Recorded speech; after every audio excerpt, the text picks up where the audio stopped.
I'd like to start with a quote from the famous ecologist Charles Elton. Back in 1966, he wrote, "In giving priority to economic productivity, especially in regard to the production of large cash crops from the land, the human environment itself may gradually become dull, unvaried, charmless, and treated like a factory rather than a place in which to live."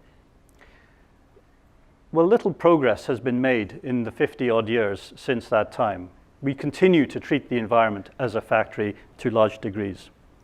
The ecology and conservation movement has to a large extent followed a similar paradigm in that it's emphasizing concepts of production and consumption through natural capital and income flows of ecosystem services and goods.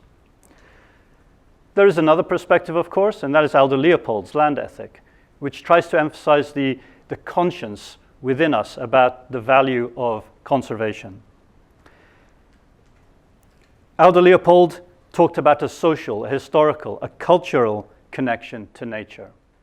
Now, neither of these approaches have had much traction across society. But in the end, conservation is a matter of social choice.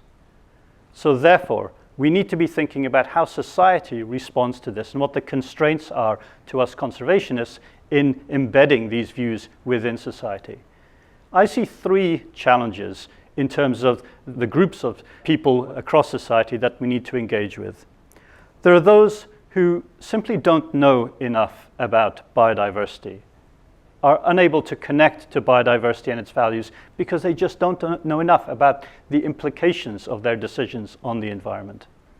For these people, for these groups, we can respond by engaging through education, through awareness raising, and many NGOs are doing that now. There are those who simply don't care.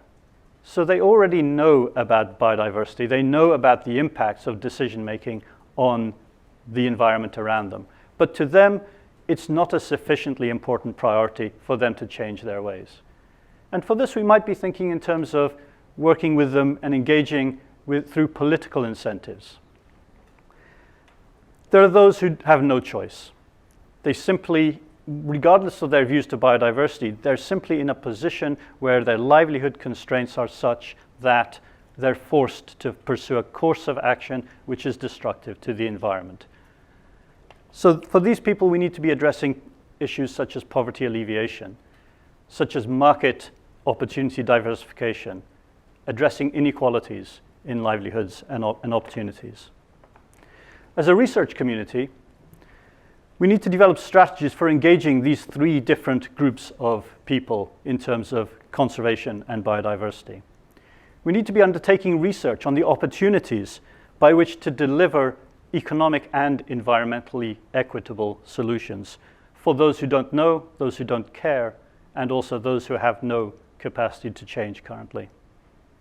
So as researchers, we need to explore the pathways by which we can engender the ecological conscience of Aldo Leopold in the population to produce a human environment in which, in Charles Elton's words, are places to live in.